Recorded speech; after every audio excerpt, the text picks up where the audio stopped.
Indonesia menggunakan hak jawab pertamanya dalam sidang umum ke-74 PBB. Dalam sidang, Indonesia menegaskan bahwa Papua akan tetap menjadi bagian dari Negara Kesatuan Republik Indonesia. Hal tersebut berkenaan dengan negara Vanuatu yang kerap berkomentar mengenai kondisi Papua di Indonesia.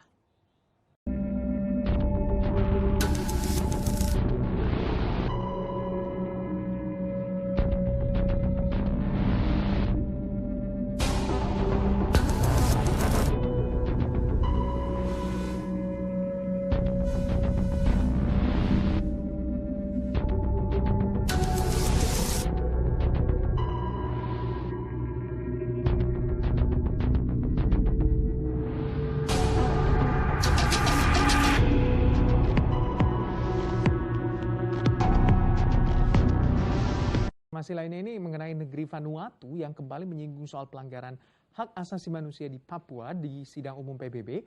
Pernyataan ini juga dibantah keras oleh perwakilan Indonesia dalam forum internasional tersebut.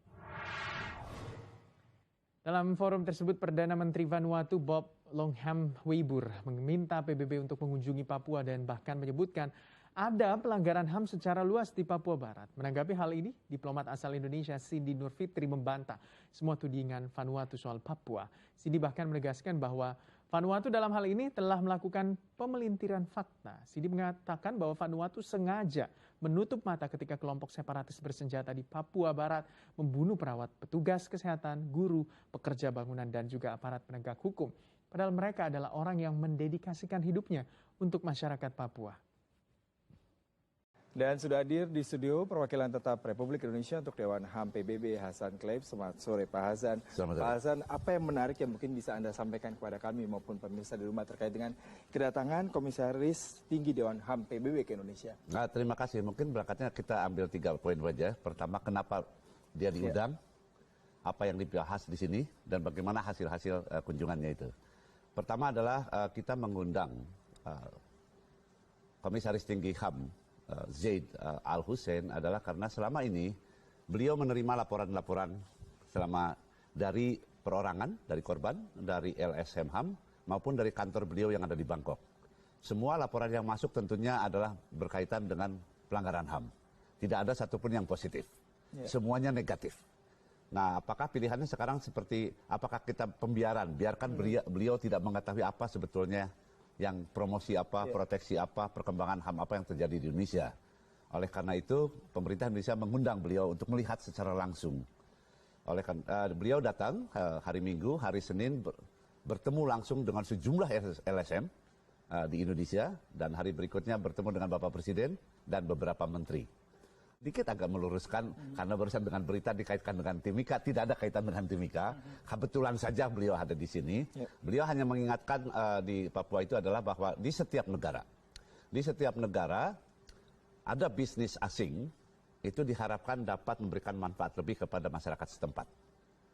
Dan yang kedua, beliau menyoroti adanya laporan kepada beliau masih adanya pelanggaran HAM yang dilakukan oleh aparat keamanan secara individual. Nah, itu dimintakan supaya diperhatikan. Nah, itu yang ketiga adalah mengenai berkaitan dengan pelanggaran HAM masa lalu. Disorot. Namun yang perlu ditekankan ini, sebelum beliau menyampaikan isu itu, beliau menyatakan bahwa semua negara di dunia, hampir semua negara di dunia memiliki luka sejarah. Dan karena itu luka lama, luka sejarah, dan bukan dilakukan oleh pemerintahan yang ada sekarang ini, selalu itu akan sensitif, akan memakan waktu, dan itu merupakan suatu proses. Beliau hanya mendorong pemerintah Indonesia untuk terus melakukan proses dalam rangka memenuhi harapan, hak yang dimintakan oleh para korban maupun keluarga dari korban maupun dari masyarakat. Iya Pak Hasan, saya tertarik adalah dengan mengundang seorang komisaris PBB HAM PBB yang datang ke Indonesia, sementara di satu sisi negara berlomba-lomba untuk menghindari sesuatu yang bersifat pelanggaran HAM. Lalu Anda melihat memang selama ini kenapa baru saat ini kita melakukan diplomasi seperti ini, mengingat pasti di awal perbincangan Anda mengatakan informasi negatif tentang pelanggaran HAM di Indonesia sudah begitu banyak yang beliau dengar. Kenapa baru sekarang dan seberapa efektif dengan mengundang seperti ini Pak? Kenapa baru sekarang? Karena ketika kami tiba di Jenewa, kami mendapatkan berbagai surat dari beliau. Surat itu ditujukan pada pemerintah maupun kami sebagai wakil tetap. Dan kami banyak sekali menerima surat-surat dari special rapporteur yang di bawah kantor beliau. yang merujuk hanya kepada satu insiden setiap saat. Itu kenapa sekarang saya berpikir lebih baik jangan membiarkan orang tidak tahu yang sebenarnya apa yang terjadi. Nah, ketika beliau datang kemari, akhirnya beliau menyatakan bahwa Indonesia merupakan satu-satunya negara yang paling progresif di kawasan terkait dengan promosi dan proteksi HAM. Dan beliau menyampaikan, dan itu akan disampaikan pada tanggal 26 nanti, ketika beliau memberikan oral update di Dewan HAM, beliau menyampaikan bahwa untuk menilai suatu negara yang kuat, yang terbuka, dan berkomitmen untuk promosi dan proteksi HAM, gampang melihatnya, kata beliau bilang, yaitu negara tersebut bahkan mengundang KT HAM untuk melihat langsung. Jadi saya kira ada perubahan dari perspektif KT HAM. Ketika sebelum datang dan sekarang setelah datang ke sini, beliau melihat langsung. Jadi ada 3 aspek. Pertama, beliau mengakui adanya progres, kemajuan-kemajuan yang signifikan di bidang HAM di Indonesia. Beliau mengakui itu. Tapi beliau melihat juga masih banyak tantangan yang dihadapi oleh pemerintah Indonesia. Namun yang tidak kalah penting, beliau mengakui adanya komitmen dari pemerintah untuk mengatasi tantangan-tantangan. Ya, berarti dari Assalamualaikum warahmatullahi wabarakatuh. Salam sejahtera untuk kita semua. Shalom. Salam persaudaraan kita dari Papua dan wilayah paling timur Indonesia, Kabupaten Merauke. Salam Isakot BKI, Isakot KAI, satu hati, satu tujuan untuk negara kesatuan Republik Indonesia. Pencapaiannya, tujuannya adalah tujuan negara sebagaimana amanat Undang-Undang Dasar 1945. Sobat-sobit sekalian, di mana saja Anda berada, selaku anak Papua di wilayah timur Indonesia, di Kabupaten Merauke, anak Malinanim, mencoba melihat, menganalisa terkait dengan situasi isu yang berkembang di sidang umum ke-74 PBB tahun 2022 yang sudah dilaksanakan. Dan isu yang menguat di sana adalah terkait dengan pelanggaran HAM di Papua di wilayah Kesatuan Republik Indonesia. Dan tentunya hal ini diangkat oleh salah satu negara yang selalu konsen dan selalu fokus dalam melihat persoalan Papua di Negara Kesatuan Republik Indonesia, yaitu negara Vanuatu, yang dimana mereka mencoba mendiskreditkan Indonesia sebagai negara yang tidak konsen dan tidak fokus menyelesaikan persoalan pelanggaran HAM di Papua, sehingga masyarakat Papua menjadi korban terkait dengan pelanggaran HAM yang dilanggar oleh Negara Kesatuan Republik Indonesia. Dan tentunya hal itu dibantah habis oleh salah satu pembicara dalam forum PBB tersebut, yang merupakan perwakilan daripada Indonesia, yaitu Saudari Cindy Nurfitri. Beliau sangat menyatakan dengan keras bahwa negara Vanuatu menyampaikan pelanggaran HAM di Papua itu, mendiskreditkan Indonesia, itu hal yang tidak beralasan dan tidak mempunyai fakta yang jelas. Hanya berdasar pada isu-isu yang berkembang, yang kemudian dikembangkan dalam forum PBB tersebut. Sehingga sangat disayangkan negara Vanuatu menyampaikan seperti itu di forum yang terhormat tersebut dan mendiskreditkan, ya, menyalahkan Indonesia. Nah, ketiga persoalan ini mencoba untuk ditanggapi oleh Indonesia, oleh saudara Cindy tersebut. Beliau menyampaikan bahwa persoalan HAM itu sudah sangat clear ditangani oleh Negara Kesatuan Republik Indonesia melalui perangkatnya. Namun ketika ada persoalan-persoalan yang terjadi di lapangan, itu perlu ada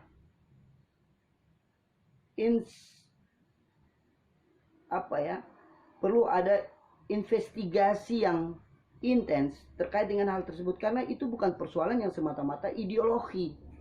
Itu mungkin ada tribal yang kemudian oknum-oknum yang lalai dalam pelaksanaan tugas, dan tentunya ketika ada yang lalai dalam pelaksanaan tugas itu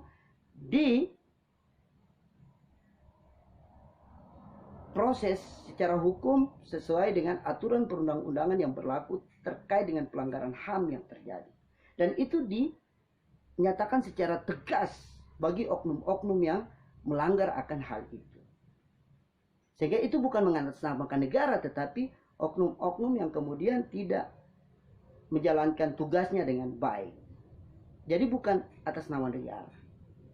Dan tentunya di satu sisi juga bukan hanya oknum-oknum tersebut, tetapi melanggar HAM juga ini oleh kaum ekstrim ya, Papua itu sendiri. Bagaimana mereka membantai orang-orang ya, yang sipil, yang tidak tahu apa-apa, yang hadir di sana untuk kepentingan kesejahteraan hidup masyarakat di sana. Nah, ini harus ada balansi informasi, sehingga PBB juga harus memahami itu. Nah, sehingga itu menjadi isu yang dibahas dalam sidang umum PBB ke-74 itu tahun 2022. Yang kemudian Komisaris Tinggi Dewan HAM PBB ya, Saudara Syed Al-Hussein itu datang ke Indonesia yang dijembatani oleh perwakilan Republik Indonesia terhadap Dewan HAM PBB, yaitu Hazar Clade, yang dalam komentarnya disampaikan bahwa PBB turun ke Indonesia untuk mengklarifikasi isu yang terbentuk di dalam isu internasional ini terkait dengan pelanggaran HAM yang ada di Papua. Ternyata informasi yang didapatkan ya, dari pemerintah, dari LSM, dari NGO yang konsen terhadap pelanggaran HAM Papua ini, ternyata negara mempunyai komitmen kok. Kesimpulan akhir daripada PBB.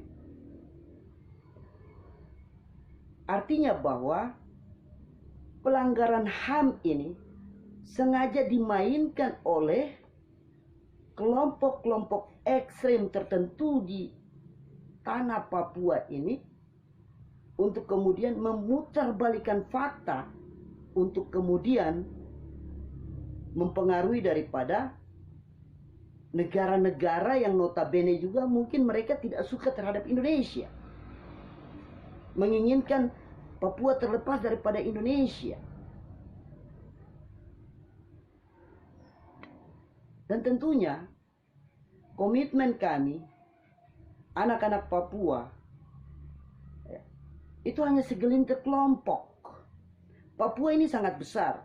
Ada Papua Selatan, ada Papua Tengah, ada Papua Utara, ada Papua Barat, ada Papua Pantai, ada Papua Dek, ada Papua Rawa, ada Papua Gunung. Sehingga dalam isu-isu ekstremis daripada gerakan separatis itu jangan satu wilayah yang membuat situasi brutal, situasi ekstrim, situasi mau merdeka yang kemudian